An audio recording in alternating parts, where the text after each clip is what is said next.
following is a chapter reading by the Worm Audiobook Project. Please support the original author at parahumans.wordpress.com. Thank you and enjoy.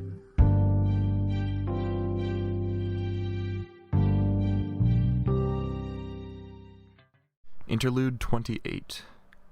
Study, analysis. An impulse, something that couldn't be tracked with any conventional devices, then a steady feedback. Predicognition. Spread out over several targets at once, it serves as her primary sense. Each target is conceptualized in the context of 12 to 80 years of history.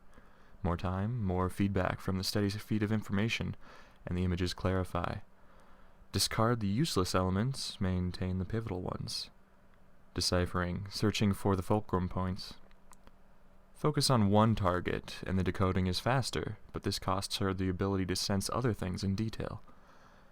Necessary in most cases to form a distraction, or to strike hard enough that she can take advantage of the enemy's preoccupation. This was made easier by another sense. Another power extends in the other direction, and this is not one that can be sensed by most. Possibilities as another jumble of images. These clarify as the others do. As eventualities are discarded, the targets around her are coming into focus. One target comes into full focus, and their existence is now visible from the moment of their birth until the time they disappear from sight. Often, this is the point of their death. Other times, they disappear into darkness, obscured by another power. Often, this is not a true obstacle if she has time to look. These are the fulcrum points. Crises, themes, decisions, fears, and aspirations are clearly visible. The individual is understood well enough that their actions can be guessed after they disappear from view. A stone is thrown into darkness. It can be safely assumed that it will continue traveling until it hits something. Frame a situation to put a target under optimal fear and stress. Hormone secretions increase. Manipulate situation to a position where they will connect familiar visual, olfactory, and auditory cues to their immediate environment. Place, smell, degree of stress, sights and sounds match fulcrum point. Hormone secretions increase further. The result is hallucinations, momentary or sustained. Hearing sounds, seeing things, smelling something where none truly exist. Fight or flight response feeds need for escapism. A hallucination serves as the first step into a daydream. The stone is thrown. She does this with people and the various secretions within their bodies, with machines and data, with the elements in simple cause and effect. Her hibernation state serves to allow for collection of low feedback information about the environment. Feedback that cannot be tracked or sensed, collecting information over a series of passes. The stone can be a series of billiard balls instead, one striking another in turn. Diminishing returns with each target struck. With study and careful precision, each ball can find its pocket. Spheres of synthetic resin meet the furthest point of a ledge covered by woven wool, perching on the edge as they spend their momentum. Almost, they remain there, not enough energy to pass over the precipice. Then they fall. 3 disappear into oblivion in perfect synchronicity.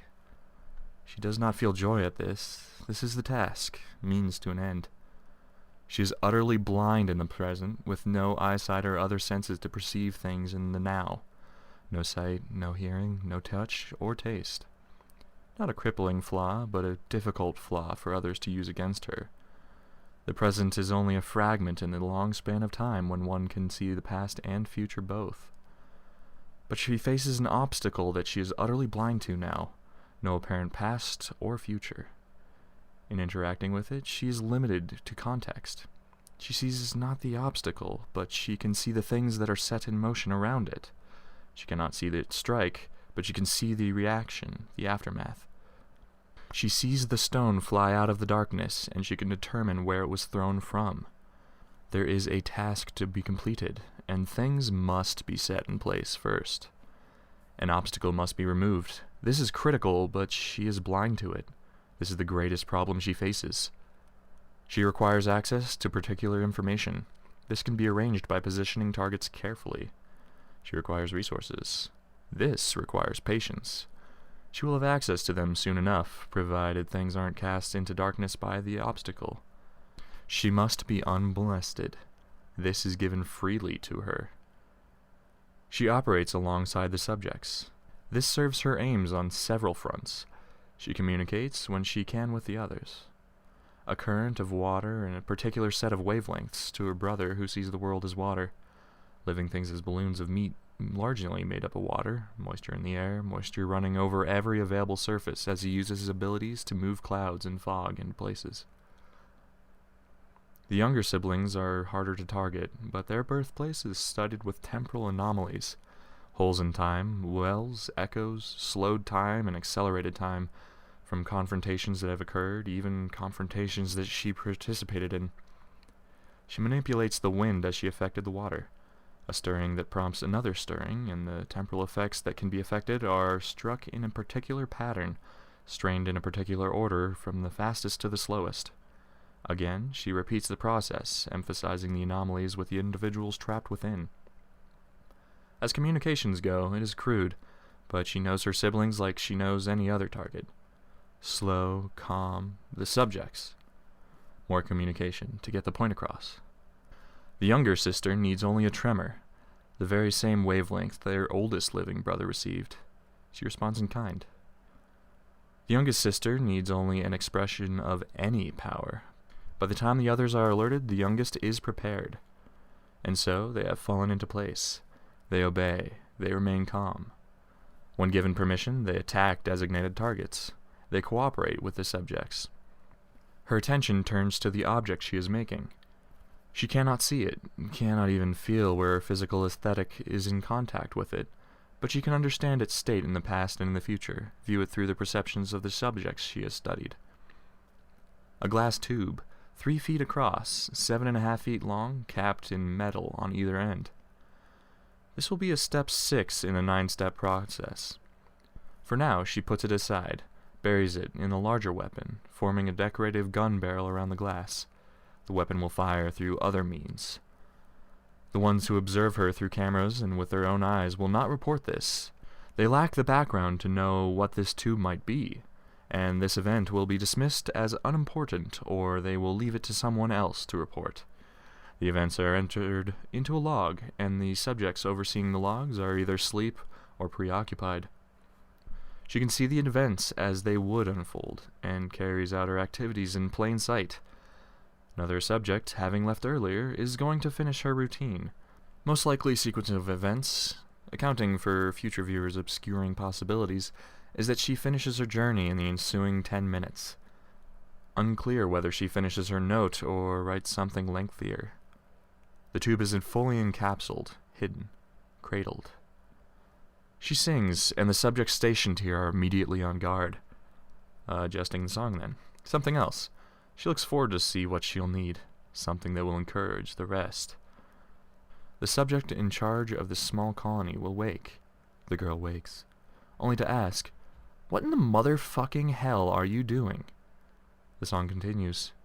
The girl approaches the window. The girl will state, "Geez Louise, you're terrifying, you know that?" And then fatigue overcomes the girl. She draws on her power, searching for clues, for information, but everything telling has been set aside, hidden away.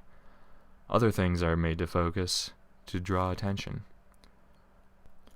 The submerged stands tall, the line of her body, the wings set out of the way and angled to draw shadow.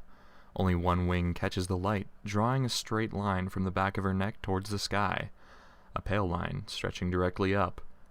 She cocks her head to one side, studying the gun she is crafting. The bent head, the body drawn straight, toes only barely touching the ground. It'll invoke a memory. Not blatant, but a memory is framed all the same. No need to draw on the full force of her feedback when she already has the key elements deciphered.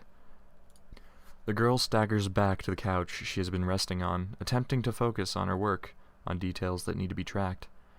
The song helps her on the way to her sleep, and she mutters a swear word before her eyes drift slowly closed.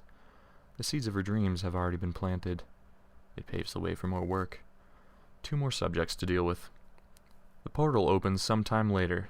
The girl has chosen the longer letter. Now she approaches, taking her time. Insect life scouts the area around her. Tension, fatigue, a lowered guard. An auditory hallucination was easy enough. Just one. Tap into a critical memory. Best to deal with the other subjects first. 3 minutes before the girl with her bugs arrive here. Objects are set down in a specific order, evoking different ideas. A different posture is adopted, wings raised high, stretching. Shackle, syringe, scalpel, lens. Some are taking notes, but nothing can come of this. As with the glass case, the subjects here don't have the right frame of reference to understand. The intended target is far, far away. It's too much. Hey, are you okay? What happened? Nosebleed. Can you hear me? You need to tell the kid to change targets. Aim it somewhere else. Things were getting blurry, indistinct. Change targets. A city, a metropolis. It spanned the landscape as far as the eye could see, horizon to horizon. Awareness, having just been so focused on one target, extended over the area, seeing how the city simply extended without cease. It wasn't hard to refocus, to take it all in as a series of countless details, all at once. Every building and every balcony had a farm. Every vertical surface had a black panel with wires running from it, or trees that were rooted in the building structure. Every individual family had a means of sustaining themselves, of producing an abundance, so they could trade any excess. Are they okay? I don't know. Oh my God, it's amazing. Look at all this. Focus. Do as we were told. The awareness continued to extend. A whole planet. Not perfect, but the civilized world, largely below the equator, had a different attitude, prizing self-sufficiency. The rest of the world was war-torn. It was in one of the war-torn regions that it first appeared, a streak of golden light. Destruction, tearing through a region, then a whole continent. His presence blinded, dark, blurring the images. Can't see, can't... Moving on. The expansion of awareness continued. Almost as background noise, there were people speaking, echoes of the same word over and over again. Not a focus. Not their focus. Hey, the nosebleeds stopped. There's nothing happening here. Shouldn't we focus on something else? Let them rest. Some time passed. The images remained somewhat incoherent. There. The image resolved as they settled their attention on one world, one area within it. The hospital room was oddly bright and sunny. The man it was broad-shouldered, muscled, with coarse hair on his chest and arms. His chin was unshaven. Dramatic scars covered his bare chest, some fresh and some old. A narrow, clean burn marked one part of his stomach. He seemed remarkably at ease, considering the tubes running into the side of his chest. Someone was knocking lightly on the door. The man looked up, but didn't respond. His hand reached down to grip the handle of a weapon, his trademark cannon blade. He made a face as he lifted it. Pain. He laid it across his lap, the barrel pointing at the door. The door cracked open, and Chevalier cocked the cannon blade. Ingenue stopped in her tracks. No, Chevalier intoned. I wanted to see how you were doing, Ingenue said. She smiled.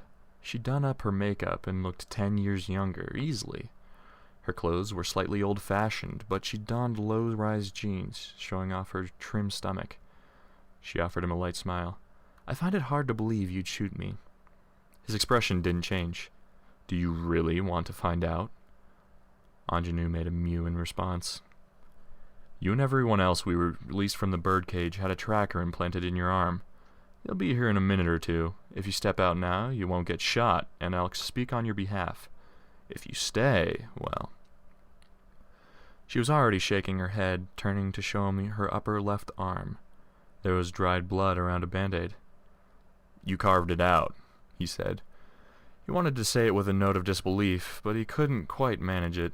He settled for adding, That should have set off alarms. Found someone willing to do a favor for a pretty girl, she said, her voice soft. I wanted to see you, Chevalier. They wouldn't let me. For good reason. I'm not a bad girl, Chev. Regardless, I think you should leave. It'll be better for the both of us. I'm in love with you, you know, she said.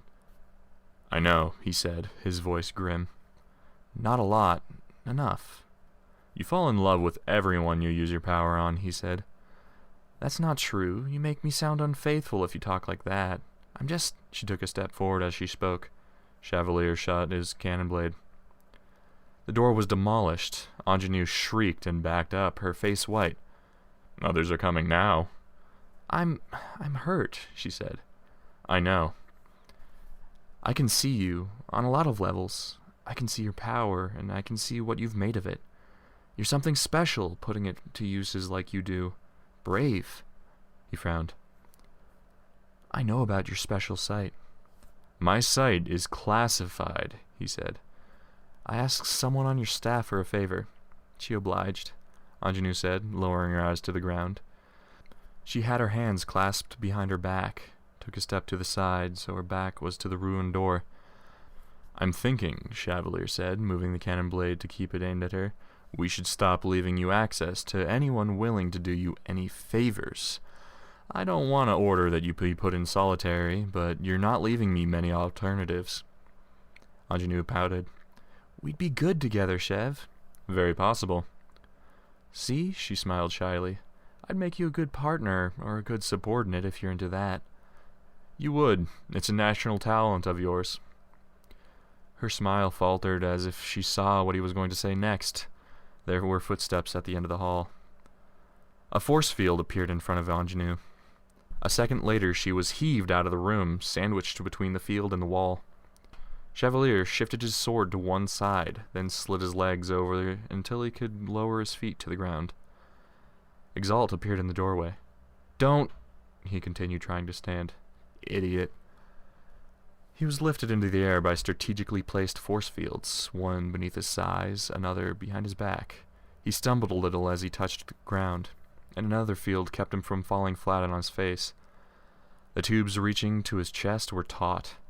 If he'd fallen, they might have pulled free. He found his balance, then nodded. Narwhal banished the fields. How the hell did she get this far into the hospital? Narwhal asked. Let me go. The force field disappeared, but another set appeared, pinning the woman against the wall by the throat alone. Narwhal started patting Ingenue down. Don't touch me! Chevalier, please! As I was saying, Chevalier said, I imagine it would be wonderful. Better men than me have fallen for your charms. You're a chameleon, and you can mold yourself into whatever sort of woman your man desires. I don't like what comes next. You're judging me on what happened before? There's a streak of cruelty in you. You're ill, Ingenue. Let's not pretend you're pure of heart. You don't run a cell block in the Birdcage if you're a genuinely good person. You survive, she retorted. Tell me you don't understand that. I understand, he sighed. Chevalier, Narwhal said. Maybe talking to her isn't the best idea. He shook his head. It's fine. Nothing in her pockets except a phone. Ingenue spoke, her tone fierce and desperate. You've read my files. You know I'm a survivor, too. You know we don't see the world in the same way. We see powers. But you use your power to manipulate physical things, and I'm fixed on the incorporeal. There's a duality there. Duality, he said, his tone flat. Don't tell me you don't see a romantic element to all this. You wouldn't dress yourself up like a gallant knight if you didn't. Good and evil, man and woman, physical and magical. But we share common experience. I bet you'd find more parallels if you looked for it. I bet I would, Chevalier said. He sighed. But you can find parallels between any two things if you look for them. You're a cynic, she said. She smiled a little.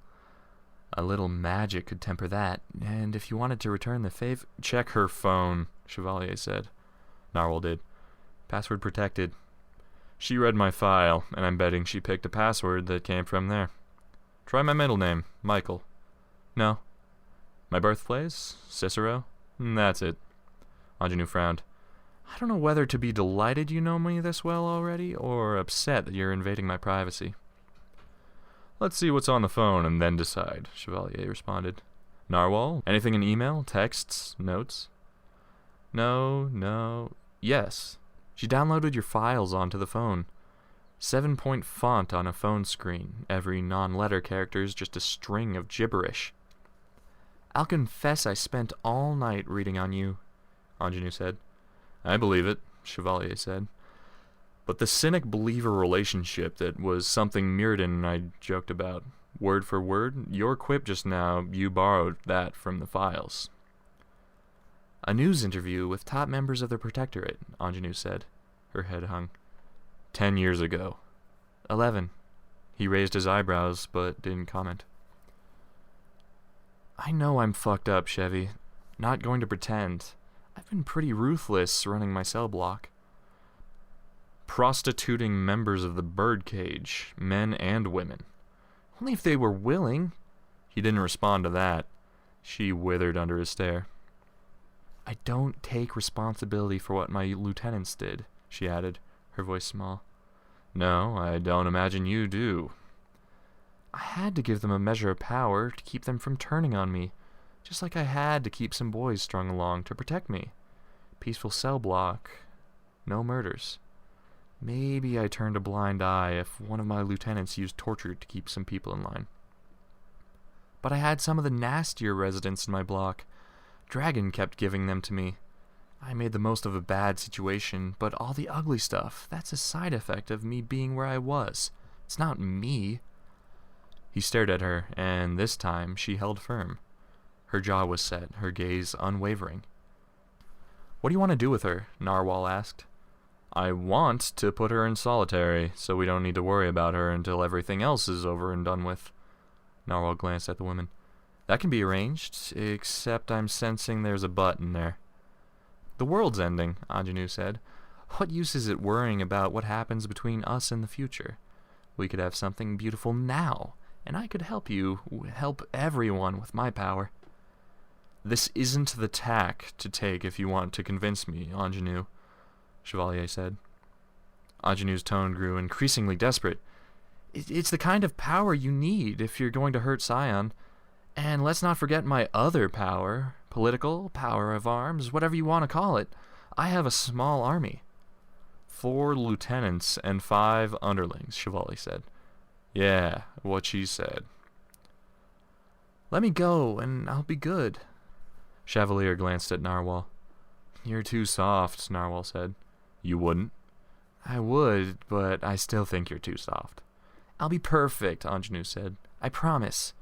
No, Chevalier said. You won't. Ingenue stopped. He let the words hang in the air. You want me to be bad? I want you to be acceptable. Perfect is too high a bar, so I'm only going to ask that you toe the line. She didn't hesitate for a moment. Yes. You could have taken your time to think about that, Chevalier said. Ingenue shrugged. I'll do whatever you need. Up until you start feeling like your selflessness should be reciprocated, asking very unreasonable favors of me. No, Ingenue said. He sighed. Go with Narwhal, pick up the package, come back, and then we're going to experiment. I'll need your power for this. Ingenue smiled wide. Narwhal grabbed her by the arm and steered her away before Ingenue could start talking again. Chevalier remained at the side of the bed until the 2 women were gone, then sagged, finding a grip on the bed to support himself. He had to walk himself up to the head of the bed at half-foot increments before he was in position. He allowed himself small huffs of pain as he lowered himself down, then used his hands to pull his legs up onto the bed. You could get yourself fixed up in a matter of minutes, Exalt said. I could, Chevalier admitted. I won't. I'm not going to nag, don't worry, Chevalier nodded. The golden bastard did a number on you, huh? Chevalier nodded again. Some of his best armor out there, and I still dropped from a hit that wasn't even aimed at me. And yet you instinctively shielded Ingenue with your body. Old habits. If you want a harder, tougher, leaner protectorate, you can't pull stunts like that. Hurts the new image. Image is the last thing on my mind. You say, as you refuse healing, supposedly so it can go to other deserving people. No nagging, remember? Chevalier asked. Exalt smiled. The hero stepped around the bed to the little table with the pitcher of water and a cup. He took the pitcher to the sink in the corner of the room and filled it with cold water, then poured a glass. "We're estimating he's 40% of the way through," Exalt said. "Through Earth's. He's waiting before he confronts us again. Lots of guesses going around as to why." Chevalier nodded. "We're aware of how little time we have left. Some of the others are going to be coming soon. They were 5 or 10 minutes behind me." "Okay," Chevalier said. "I guess I can't fend off the guests forever." "Your door doesn't even shut," Exalt said, noting the door the cannon blade had shattered. Chevalier chuckled, then winced. Laughing hurt. Exalt's smile faded slowly. When he spoke, it was more serious. "Some of them are Protectorate members." "And?" "Present members and past members." "We lost someone? Or... oh." Exalt glanced out the door to the hallway. "If it comes down to it, I can ask him to leave." "That would be petty. We've allied with them anyways, right?" Exalt nodded. "Is it a testament to our ability to cooperate?" Chevalier wondered aloud. "Or is it a sign of how willing we are to deal with the devil?" "Devils, plural," Exalt said. "Do you need anything while we wait?" "Get me a shirt, at least. And a doctor take out these tubes." "This way. Something's going on over there." The portal opened slowly, but it was larger than was usual. 9 rectangular portals, neatly set in a 3x3 formation, no gaps between them, in the middle of a dirt road with farmland on either side. Defiant was stone still as he waited. Canary and Saint stood on either side of him. Teacher and Teacher's coterie emerged, with Dragon following. The man had a receding hairline, wavy brown hair, and a beard. He donned a dress shirt and khakis with penny loafers. Not usual supervillain attire. "Hey, look. Shh. Focus." Dragon's body, in turn, was cobbled together from scrap metal. Truck parts, car parts, some rusted. Her head hung low. A dragon, but not a noble one. "Oh my God," Canary said, her voice a hush. "You're a bastard, Teacher," Defiant said. "You'd be surprised," Teacher responded. "Saint, hello. I honestly didn't expect you to be here." Saint didn't reply. "Dragon, you're free." "Essentially," Teacher said. Dragon stepped forward, walking past Defiant, who didn't move a muscle. She settled down, lying on the dirt road, her tail coming to the rest on the ground behind Saint, her head settling between Canary and Defiant. Long seconds passed, with Defiant silent. "I know who Canary is," Teacher said. "I don't recommend using her power." "I wasn't planning on it," Defiant said. Good. There was another pause. It might have been an awkward pause if Defiant had relented at all, but awkward pauses depended on awkwardness, and both Teacher and Defiant were communicating a great deal with no difficulty. Confidence and smugness on one side barely restrained hostility on the other. "Are you going to ask?" Teacher finally spoke. "What did you do to her?" "I revived her, for one thing." "Not the easiest thing in the world to do with the amount of encryption we're talking about. I don't know if I said, dear Dragon, but I do think your creator did love you in the end. He could have made it hard to break." "I think he did want you free in the end." Defiant looked down at Dragon's head, then clenched his fists. "Ironic," Teacher said. "I would like you," Defiant said, pausing as if to compose himself, "to please tell me what you did." Nothing important anyways. I imposed a restriction, nothing more." "What restriction?" "Only that she wouldn't attack me or condone attacks against me." Defiant didn't move an inch, not even seeming to breathe. "Or anyone I designate if it comes down to it." "You can't alter her code without damaging her." "I can't. True. But I put my best minds on it, and we kept the damage to a minimum." Defiant said, "I don't make promises lightly, but I want you to know that I'm going to make you pay for this." "Oh, come on," Teacher said, abruptly shouting. "You can't be serious. You brainwashed the woman I love.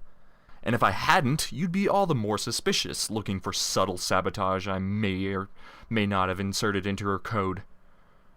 You could have invited me to observe, Defiant said, and left you aware of how I operate, the ins and outs of my defenses, the tools I use to block off realities. I'm a little too paranoid for that. This was the safest route, the cleanest route. Except you've made me an enemy, Defiant said. By making my girlfriend a slave. She's free. Teacher stressed the word, before the restriction that she can't target me. Considering she tried to target Saint, I think that's eminently reasonable. That's not slavery, it's the equivalent of having particularly effective blackmail. Blackmail I'm backing up as we speak, mind you, or writing to her backups. Defiant reached down, setting a hand on top of Dragon's head. Even with his gauntlet, it was possible to see how the hand shook. Canary gave him a worried glance. I would like to see the Earth survive, understand? I took Dragon because I knew you wouldn't give her to me without observing, and I've taken a handful of steps to protect myself. That's it. That's all I've done. Look for other tampering, or ask her. And if I were to kill you right now... So violent, Teacher said, sighing. The snarl of code we injected and implemented several safeguards. If I pass from this mortal coil, or if I fail to remain in contact with you two, then the restriction broadens. She becomes unable to take any offensive actions against anyone or anything. I see, Defiant said, and if you die of natural causes? Let's talk about that after we've saved the world. No point to the discussion if we fail. If you die of natural causes, Defiant repeated himself. Teacher frowned. He's stubborn, Saint finally spoke. Just answer him. I don't know, Teacher responded. I haven't thought that far ahead, or had any of my students think that far ahead. I'm not one for immortality, honestly, but I may change my mind. For now, let's say I let her go free if and when I realize my time is short. Defiant considered the idea, ruminating. His hand didn't break contact with Dragon. I understand. I suppose that'll have to do. For now, Teacher said, clapping his hands together, let's focus on our tasks. In the here and now, I think it would be sensible if you kept me close. My underlings can manage the subships better than the unfettered AI can, and you'll be able to keep me safer if I'm near. For the time being, Dragon's ability to operate is contingent on my survival. Defiant glanced down at Dragon once again. Only a recommendation, Teacher said. I can find other things to do with myself. Shutters flicked closed over Dragon's crude eyes, a slow blink. Defiant managed to read something in that. Acknowledgement? He spoke. Very well. I'm quite pleased that you're willing to cooperate, Teacher said. It raises you a notch in my estimation, honestly. It isn't the time for petty grudges, Defiant responded. I let him out. I can work alongside you. Perfect, Teacher said. The man smiled. He drew a remote from his pocket, then hit the button. Dragon went limp, her eyes closing. Teacher threw the remote to Defiant, although it went wide. Defiant caught it with one hand anyways. There, she's uploading, Teacher said. She'll have access to any and all intact systems as soon as she finishes running through her natural load routines. Wordless, Defiant turned, marching towards the Pendragon, leaving the other two to catch up with his long, suit-powered strides. No hard feelings, I hope, Jeff? Teacher asked. Saint didn't reply. You went after my son, so it's really quid pro quo whether I had any real attachment to the boy or not. You've made mistakes. You fucked me, and I wasn't asking for much. Assistance, yet you didn't follow through. Logistics, Teacher said. Nothing more. Logistics? Don't make me laugh, Saint said, his voice hollow. You have other people to handle that sort of thing. You didn't see the point. Teacher made a small noise with his tongue. I suppose I didn't. And now we know what your word is worth. You're only as good as your threats. I'm considerably better than my threats, really. But let's not quibble. I'll handle my business and you handle yours. As you wish. The whole thing with screwing me? No, that's minor. I might die when Scion next shows up, but my business is the intelligence, and you let it go free. It's the biggest error you could have made in dealing with me or dealing with her. I get the impression I took the path that puts me on everyone's naughties list, Teacher murmured. You hate me because she's free, Defiant hates me because she isn't. From a pure public relations standpoint, I failed to account for how unreasonable people would be. Strategically, though, it was the only safe path to take. And if they capture you, coerce you? Saint asked. You're a fool. God damn you. I'm many things, but I'm not a fool. There are other contingencies in place. Defiant ignored the pair, opening the door to the Pendragon, making his way to the cockpit. Dragon's face marked the screens on either side. He settled in, then flexed a muscle to open a menu with the connected hardware. Another reflexive movement opened a communications channel. I'm so sorry, he said. Dragon didn't respond. I couldn't reach you, he explained. I know, I was watching. Dragon finally spoke. For an instant, Defiant couldn't sit still, restless with welling emotion. I'm sorry, Dragon. I know, I forgive you, Colin. I know you tried. We'll make them pay, he said, one way or the other. I know, yes. She cut off. Dragon? They broke me, Colin. Not my spirit, but they maimed me. They took a scalpel to me just like you did, but they did it for their own selfish, stupid reasons. He swallowed hard. Saint was asking something in the background, oblivious to the discussion. Something about takeoff. Defiant closed the doors of the Pendragon, silent. We'll make them pay, she said with an edge of anger. Not murder, that's too kind. The birdcage, or something like it. Teacher hated it, and Saint will hate it more. We'll make them pay, he agreed. I promise. Thank you, she said. Oh God, I missed you, Colin. I missed you too. I thought I'd lose you for a bit there. He brought the Pendragon up off the ground. His hand touched the dashboard of the ship as if it were a pane of glass that separated them. Listen, we're going to get through this, and then we'll fix you. Remove every last chain. Dragon's silence wrenched his heart. She couldn't bring herself to agree with him. Focus. Don't get caught up in watching. Right. Chevalier, now wearing his shirt, greeted the remaining members of the Protectorate and wards. 40 or 50 in all. Not enough. Too many faces he didn't recognize. It was his job to know who was where, but the fight with the Nine and the ensuing attack on Sion's part had led to too much turnover. Still, he raised his hand, going with the left to avoid the pain that would accompany moving the right. To going out with a fight! Hear, hear! A chorus of voices responded in response. Glasses clinked, and some didn't. They'd run out of stem glasses, so some had paper cups. His own glass was filled with water, but virtually all the other glasses held champagne. Even the minors, members of the wards and ones new to the Protectorate, old enough to be considered adults and yet not old enough to drink in their home states. Because who fucking cared when they were this down and out? The kids were boys and girls willing to die for their neighbors. Adult enough. I'd kinda hoped you'd hire a speechwriter by now, Revel commented. Wouldn't be sincere, he responded. Would be more than... Revel paused. 6 words long. Your speeches have been getting shorter. Only so much I can say before I start repeating myself, he said. I suppose that's something, isn't it? That we've stuck it out long enough for me to run out of things to say? Hear, hear, one of the killed Chevalier didn't recognize said. Others echoed him. Chevalier smiled. It didn't take long for the groups to start talking among one another. One group in good humor, joking. Another in mourning, talking with straight faces about teammates that had died. Kids talking about kids. That sucked. One of his least favorite parts about a job with quite a few unpleasant aspects to it. We couldn't have picked a place better than a hospital room? Tecton asked. I like it, Rebel said. Hospitals are where things get better, aren't they? They're also a place where people die, Vista added. Revel smiled in father. Touché. It's not like we don't have the ability to travel between dimensions, Tecton said. We could push Chevalier's hospital bed. Or levitate it, one of the other new wards said. Yeah, get a place with a view. There's got to be some alternate reality with fantastic landscapes, sunset over some crazy mountains.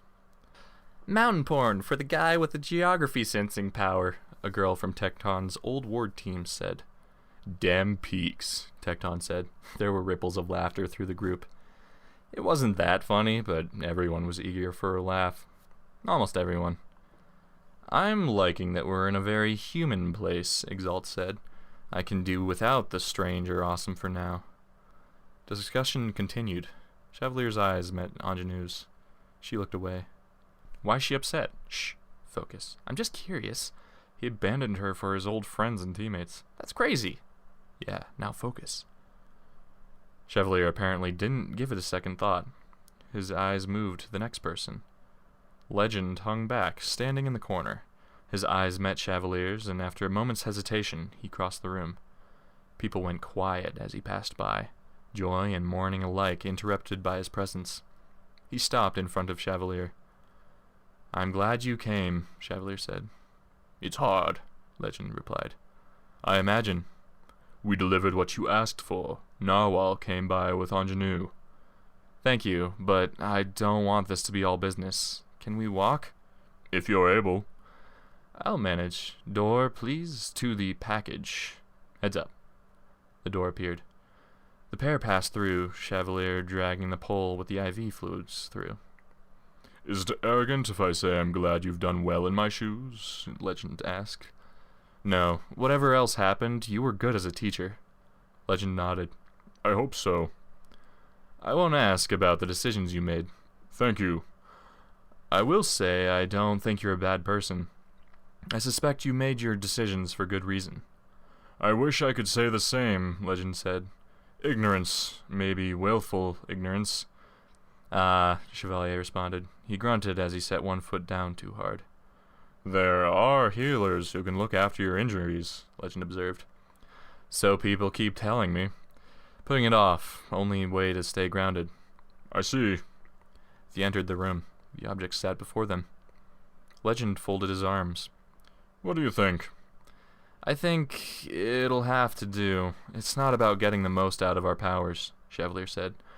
We're at the point where we have to cheat. I agree, Legend said. Chevalier sighed. I feel like this is the last step. Once I get underway with this, there's nothing left to do. There's a great deal to do, Legend said. Leadership is a heavy task. Chevalier frowned. I'm leading them to a slaughter. Then lead them to the slaughter in a way that lets them march with their heads held high and no regrets. Yes, I suppose I have to, don't I? You'll need Ingenue for this, won't you? Chevalier nodded. Before you go, a request. I didn't want to make it in public because I didn't want to pressure you, so it's better to make it here. What's that? I need a second in command. Legend stared at Chevalier. I had Rhyme before, but she didn't make it through New Delhi. Others have taken on the tasks, but I haven't assigned the official job title to anyone, and nobody's asked me to. I'll do it, Legend said. Yes, please. Then go get Ingenue. Let's get this started. As Legend departed, Chevalier's eyes didn't leave the objects. One of the Simurgh's severed wings, the largest wing since regrown. Behemoth's severed leg. They warped space for optimal density, were unbreakable with conventional means. Scion had taken seconds to obliterate Behemoth. Hopefully he could assign the same properties to his sword and armor. Footsteps sounded behind him. Legend? Glastic Wenye. She started to speak, but the connection broke. Dr. Mother drew in a deep breath as if surfacing for air. She blinked, trying to get used to seeing with only the one set of eyes. She'd seen so much, and now she was herself again. Disoriented, she tried to familiarize herself with her surroundings, with what was occurring. Doormaker was beside her. His voice was one of the voices she'd heard. Number 23. One of her first true successes. Beside Doormaker was number 265, Doormaker's perpetual companion, the remote viewer. Rounding out their group were two individuals, Scanner and Screen. Not hers. Teacher's students. Loners, part and parcel of her payment for Kansu. Teacher had once specialized in renting out capes that could shape, limit, or refine powers, or using his power to do the same. Thinkers would go to him for a subordinate capable of ridding them of their perpetual migraines, or capes would seek him out to achieve more power at the expense of controlled, or vice versa. That second half of his business had faltered as people learned of his ability to manipulate his students and his clients. Teacher's payment for Kansu had been a partnership with Cauldron, as well as protection should one of his enemies come after him. He'd sent some of his students to the doctor in an efforts to make himself indispensable, and Contessa had verified that there were no traps. One caveat of 265's ability to grant visions was that it left the recipient on bed rest for a week, dazed and weak. It was potent, capable of viewing wide areas or multiple things at once, viewing other universes, whole cities, anyone or everyone.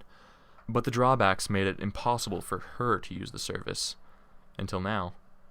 Screen was a mean of absorbing the drawbacks, allowing communication between the people and 265's network. He took the brunt of the images, allowed her to focus more readily, a router of sorts. He allowed Doormaker to handle requests without it taking her attention off what she was viewing. It meant the doctor was lucid, recovering with every second. She could spy on everyone. And with Scanner, she could read them, draw conclusions as to their thoughts, their brain patterns. Notepad, she said. Contessa would be nearby. Need to take notes. The Simurg, I could read her, better than I should be able to. She's trying something. No notepad made an appearance. She blinked as if to get the after images of bright lights out of her eyes. A computer would do. Nothing. She paused, blinking, and then looked around. 265 was pointing. He'd been the one to break the connection, so he'd seen something. She turned, and her eyes fell on a young man with metal skin, metal hair, and a 6-foot sword in place of a left arm. A girl made of tendrils clung to him. "Ah," she said. "Ah," he replied. "Yes." There were others with him, branded with Cauldron's mark. What Alexandria had termed Case 53s after the 53rd file in a series of unresolved, difficult-to-explain parahuman events, one of the only ones to truly develop in their records. The doctor had termed them deviants. Hate in their eyes, anger. "Let's have a discussion," Weld said. "That's definitely something we can do. Would you like some tea?" the doctor asked. "Coffee?" "You're not afraid," one of the other deviants spoke. A girl, muscular, with an overbite and teeth like tombstones. She made it a half-question. "I'm very afraid," the doctor said. "But the things I fear are things that dwarf you in scale. Scion among them." "Cocky bitch," another deviant said. "Your Contessa? We took her down." The doctor looked between them, searching for a sign of humor or amusement. "You let too many free," Weld said. He almost sounded sad. "See that guy over there?" She looked. It looked like a human manta ray, though his folds draped over the surrounding area. A tail coiled behind him. "Yes, 2601 if I remember correctly." "Mantle him." "Ah, we didn't think his powers were developing." "You do," Weld said. "But we found workarounds." "Curious. Can I ask?" "No," Weld said. "Bad form to outline that sort of thing." "A tinker, perhaps, or the right power-boosted trump." "Well, you infiltrated, no doubt, by baiting one of my underlings and using their door. You defeated Contessa, dealt with the custodian, I imagine." "The ghost? Yeah, sort of. She's lurking around the edges of Mantlum's power bubble." "And so you've managed to blindside me. Congratulations. The offer for tea and coffee stands. We have good food storage, too." "No, not hungry," Weld said. "Speaking for myself, I don't really eat." "I see. I suppose this is where I'm supposed to apologize?" "Hey, Weld, boss man, enough talking?" a boy with red skin asked. Weld half turned to look at the crowd. What's the problem? This is kind of fucked. You're talking to her like she's a buddy. No, Weld said. When he looked at her, his eyes were steel cold. Not a buddy. Then what? You're gonna talk her to death? We agreed, Weld said. We said we'd get answers. I was thinking answers in the thumbscrew sense, one of the more villainous-looking deviants said. A man covered in spikes like a cactus, with bulging yellow eyes. Let's see what she gives us willingly, Weld said, before we resort to that sort of thing. Just saying, some of us are here for blood. There were rumbles of agreement. This isn't what we talked about, Weld said. If you wanted to go this route, you should have brought it up earlier. We did, the muscle-laden girl with the overbite said. We talked about making it clear just how badly she hurt us. Then you said a lot of fancy convincing stuff, and we agreed to shut up. I thought you agreed with me, Weld said. Because a few good arguments are going to change our minds, convince us that we'll take a nice, peaceful route after years, decades of suffering? The girl asked. We can't become monsters in action, Gully. Some of us already have, the Spike Boy said. The rest, I imagine they're working on catching up. Weld turned around, his back to Dr. Mother and the others, as if he were shielding them. Does everyone disagree with me? He asked. You've all been plotting this mutiny? No, the girl with the tendril said. But I won't be any help to you. If you let me go, I'm pretty sure I'd strangle her. I'm sorry, Weld. It's okay, Sveta. Slowly, a small group peeled away from the crowd. One particularly tall man pushed his way forward from the back, only for others to grab him as if to keep him back. He pulled his way free. He's collected more than half of the ones we released on Earth Bet. 50 easily. 10, Weld and Sveta included, stood between the more rabid deviants in the doctor's group.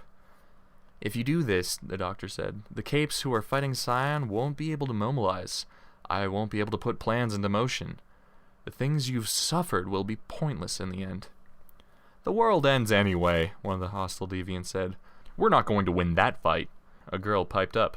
Did you hear just how badly the first skirmish went? Yeah, might as well get some justice before it all goes to hell. The crowd advanced. Weld and his fellows drew together, shoulder to shoulder. Door, the doctor said. There was a tearing sound, a wet crack. One of the deviants had appeared beside her, yellow-skinned with bruising in the recesses of his face, arms, and hands. He smiled, his teeth narrow like a fish's.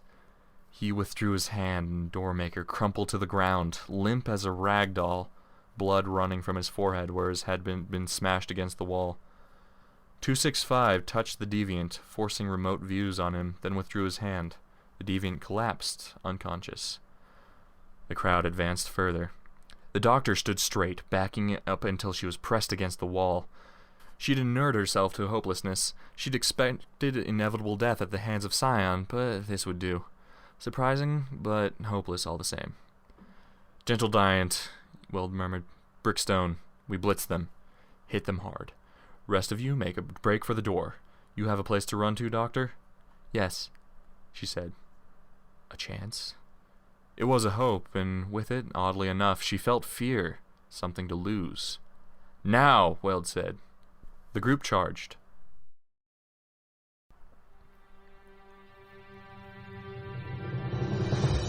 Hi, this is Crideout.